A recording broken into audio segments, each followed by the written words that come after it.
Welcome to the 21st century, a time where you're free to express your thoughts and opinions on an online platform and allow millions of users all around the world to read, listen, watch, and comment on your opinion of things. Or you could also publish a book. There are multiple publishers who publish your ideas as long as they think it is worth the investment.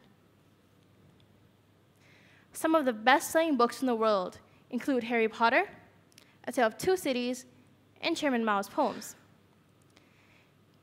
Because they're read by so many people, books are often misunderstood, and the messages are taken out of context to try and support a writer's point countless times. Films, reality shows, and many other forms of media are sometimes twisted, and the messages are warped and distorted into each individual's perception of truth. There will always be people who take one little part of information or opinion out of the whole message and emphasize it to prove to others that their actions are justified or their opinions are facts. I believe that they do not do this simply because they have cruel intentions, but it is more convenient, or it agrees with their belief and point. In humorous circumstances, it provides entertainment. It is worth mentioning that elements, motifs, and themes are also taken out of context. When something is taken out of context, it is stripped of any story surrounding the text. The meaning then changes, and an interpretation of the text independently will usually be incorrect. This lack of truth causes misunderstanding of a message coming from a speaker or author. It is important to have context when studying something because if we don't have context, it's very easy to make something say what we want it to rather than what it was intended to say. However, this does not always mean that what has been taken out of context will be used for negative purposes. Sometimes they are used for humorous purposes. No one can forget the Bible when talking about the best-selling books in the world because, well, it is the best-selling book in the world. 3.9 billion copies over the last 50 years, to be exact. Many readers means many interpretations. Since none of us were actually alive at the time the book was written, we have no way of asking the authors what they actually mean. I'm sure that most of you have heard about the phrase, an eye for an eye, a tooth for a tooth.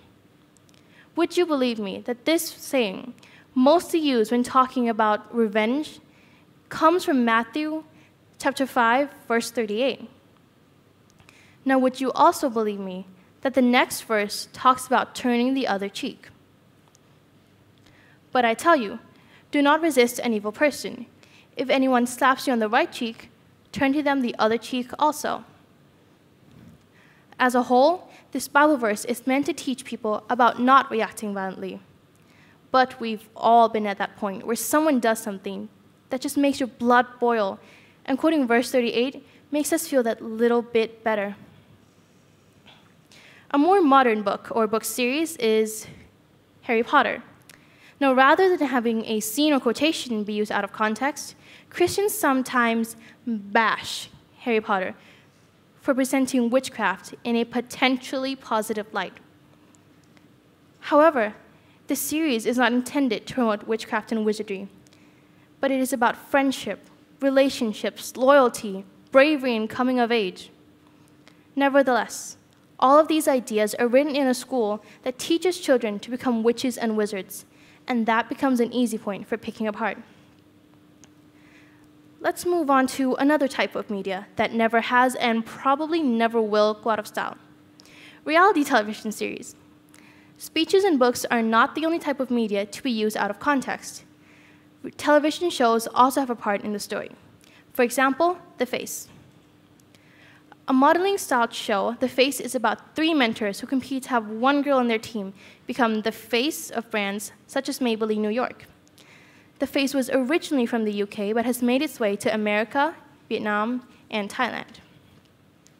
In a Q&A or question and answer session, both the mentors and competitors insisted that the show was not scripted, and that the conversations and situations that take place are not as intense as they seem. One of the mentors from the second season in Thailand clarified the situation in an interview when she said that conversations that seemed very heated weren't from a spur of the moment. In fact, the mentors had started talking before the cameras were rolling, but the crew only used the moment where the intensity had reached its peak to make the show more interesting. Therefore, the purpose of something said on a show might not always be what the speaker intended it to be. The show might have aired the edited truth in order to gain a higher rating. Nonetheless, the die-hard fans of the shows have been taking well-known or humorous phrases from the shows and turning them into memes. Not long ago, memes started emerging onto screens. They are the epitome of out of context, especially film memes. Screenshots of scenes from famous films can be turned into viral memes with one or two simple sentences. A meme works best with a well-known scene that viewers can recognize quickly. Accompanied with a picture can be quotes from the film itself, or whatever the creator's imagination conjures up, dispenses humor out of the screen. Because its purpose is for entertainment, memes are shared so easily, possibly too easily. It is so easy to believe a quote on a meme without going and doing some research first. Then, if the meme provokes an emotion or makes you recall a memory of an event, you go ahead and share it with your friends. Now, I'm not saying sharing is bad, but is the media being shared going to be understood in the intended context? Or will it cause someone who will take the information at face value to misunderstand something? Moving on, everyone knows that election time can get quite stressful for both citizens and politicians. For example, the 2012 elections. Mitt Romney and Barack Obama both ran for president. However, even after Obama won the elections, the media did not stop attacking both candidates, particularly online. If you type this sentence into a search engine, your screen would be filled with headlines of articles and video titles concerning Obama's stump speech in Roanoke in the state of Virginia on July 13, 2012.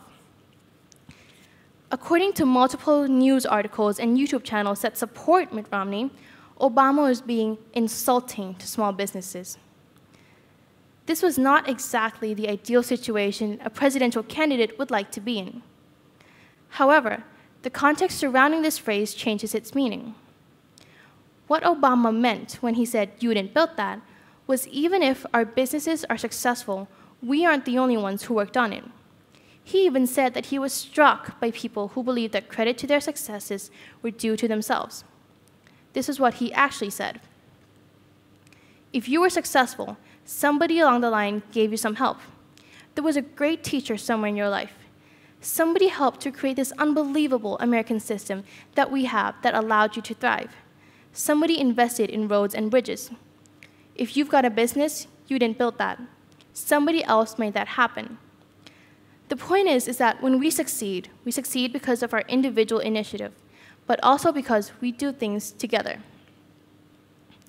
Taken out of context, one could view Obama as a politician who takes advantage of others. But when the whole speech is heard, the politician could be viewed as an open-minded and grateful person. Claims were also made against Obama's opponent, Mitt Romney. In an interview with journalist Soledad O'Brien on the 1st of February 2012, Romney said, "I'm not concerned about the very poor." O'Brien questioned Romney with, "There are lots of very poor Americans who are struggling who would say, 'That sounds odd.'" To which Romney's response was, "Finish the sentence." What Romney actually said was, "I'm not concerned about the very poor. We have a safety net there. If it needs repair, I'll fix it." In 2012, 15% of Americans were living below the poverty line. The former phrase, out of context, might have been enough to relieve Romney of 15% of his possible votes. On the other hand, finishing the sentence, the rest of this phrase supports Romney's next claim. His focus is directed at struggling middle-income citizens who don't have a lot of support. We can't exactly blame newspaper articles, magazine headlines, or online journalists for using that part of the quote as a clickbait for reeling in customers and clickers. if a presidential candidate openly expressed that they don't care or aren't concerned about the poor, most people would feel it fit to spend their time reading about the incident, thus resulting in an increase in purchases and views. The image used in this anti-immigrant poster is not what it seems. At first glance, it looks like something that has been taken from the borders of Great Britain, and it seems to match with the message. In reality, the image was taken at the Croatia-Slovenia border. But not all political memes are bad. That is, for everyone except the politician it is about. The most popular satirical memes are usually simple sentences, coupled with pictures taken in unfortunate moments, or simple pictures and the darkest sentence a person can create. All four types of information, newspapers, television, the internet, and memes, are not always what they seem. The content shown in print, on TV, and online are often small parts of a larger truth. Why? Because we cannot escape the fact that even though honesty is the best policy, and the media is encouraged to be honest and truthful, the truth isn't always interesting enough for people to reach for that morning's edition of newspaper or to click on that really controversial headline. In conclusion, think for yourself. Think critically. When you receive a piece of information online, don't be so quick to judge who or what the information is about. Rather than taking the information at face value, go ahead and do some research of your own so you can understand and see if the information presented to you is legitimate and fairly presented with the right context. After all, a whole world's worth of information is available at your fingertips. Thank you.